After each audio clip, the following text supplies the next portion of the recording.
You're planning a new Google Ads campaign. What will your CPCs be? How much should you spend?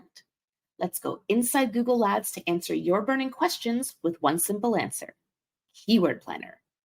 I'm your host, Jill Saskin-Gales, bringing you more than a decade of Google Ads expertise. I worked at Google for 6 years, and now I'm a marketing coach, consultant, teacher, content creator, speaker, author, and podcast host. I've worked with more than 10,000 Google Ads accounts, showing business owners and marketers how to make more money from paid ads. And now I'm here to do the same for you every week for free. Each week, I pick 3 of your burning questions to answer in detail from the hundreds of comments I receive on TikTok, YouTube, Instagram, LinkedIn, and Threads. You can find all those links in the show description. And if you want a chance to get your problem solved in a future episode, drop a comment on any of my social media. Or join my course inside Google Ads, because members get to do this with me live every month on an exclusive 1-hour call. And now to our first Google Ads question that can be solved using Keyword Planner. Zishan on Instagram asks, I want to start a new campaign in a new account. What will my CPC be? First, you're going to want to use Keyword Planner, of course. But how are you going to use Keyword Planner? In Google Ads, when you go over to Tools, Planning, Keyword Planner, you can start with a website or start with keywords. If you're brand new to Google Ads and the concept of a keyword is new to you, start with your website. Just type in your website and see what keywords Google associates with your website. Or if you do have an idea of what keywords you might want to use, start with those. You can see what those will cost, and Google will suggest additional ones to you. One tip with Keyword Planner, don't forget to set your location targeting. Before you get your results, the default is just going to be whatever country you're in, but maybe you're not going to target the whole country. Maybe you're a local business and you really just care about demand in your city, for example. Or maybe you're located in one country, but your client is in a different country and you're trying to do this for their business. So be sure to change that location targeting in Keyword Planner so you get accurate results. Now, when you get your results, Google Keyword Planner is not just going to say, here's your CPC, here's what it'll cost.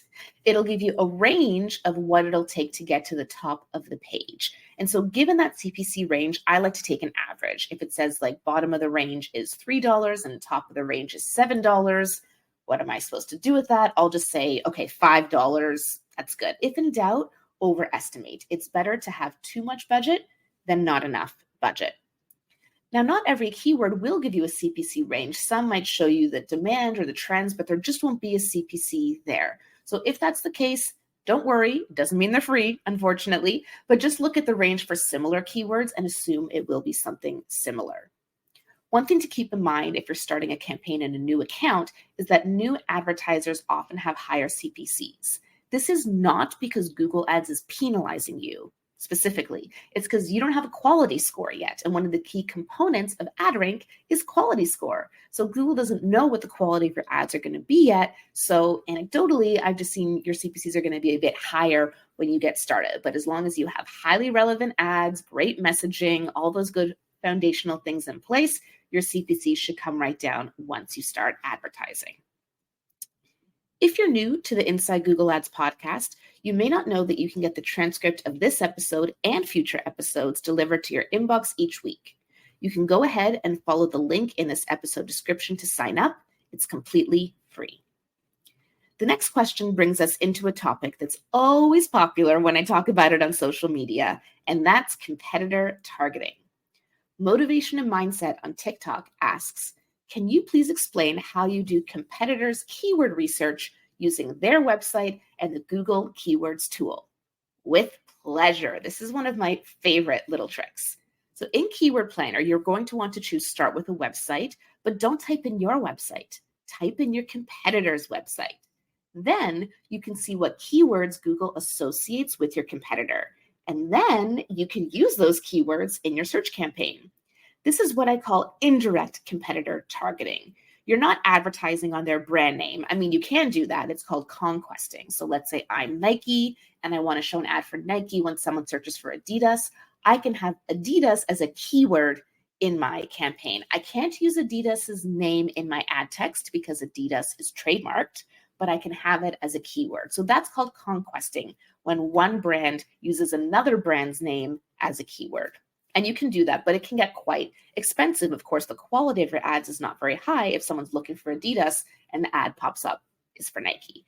But what you can do instead is what I'm sharing here, this indirect competitor targeting. See what keywords Google associates with your competitor, therefore the kind of searches that will bring up your competitor's website organically or with ads if they're running ads. And then you run ads on those keywords too. So people perhaps come to your website instead. It's going to bring you more relevant traffic. It's going to be way more affordable than trying to conquest. And it's also just a great way to get keyword ideas. If those keywords aren't coming up when you put your website into Keyword Planner, maybe you need to do some adjustments on your website and your SEO. If you found this episode to be a good use of your time, please take a moment to give this podcast a 5-star rating, a thumbs up, whatever your podcast app lets you do. I appreciate it. Our final question comes from Young Wells on Instagram. They say, am I tripping or did Keyword Planner remove the ability to see CTR, click-through rate? Well, Young Wells, you're tripping. CTR was never in Keyword Planner, but Keyword Planner is not the only planning tool out there. If you go to the planning section under tools in Google Ads, you will also see Performance Planner and Reach Planner. So this is a good time to explain what those are. They're all free, by the way.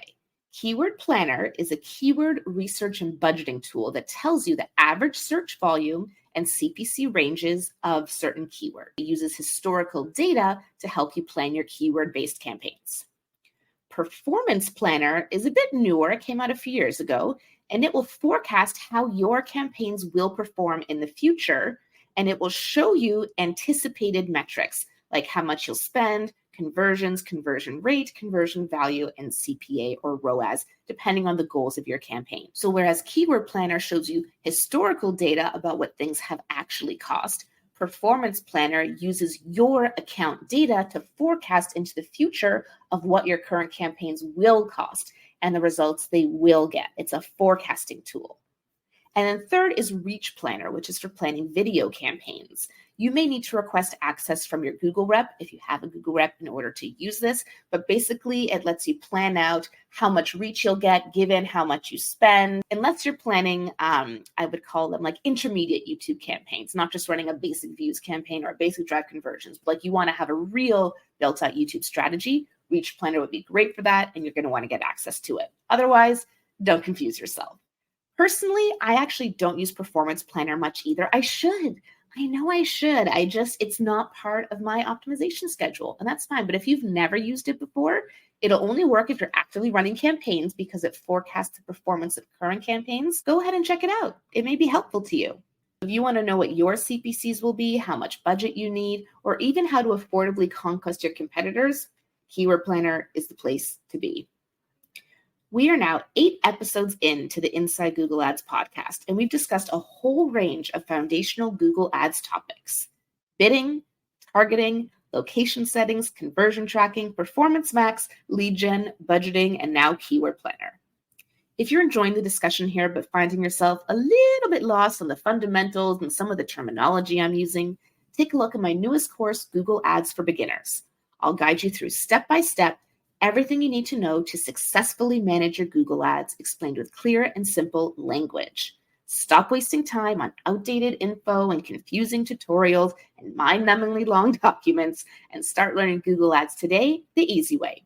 The link for Google Ads for Beginners is, you guessed it, in the episode description. I'm Jill Saskin-Gales, and I'll see you next week inside Google Ads.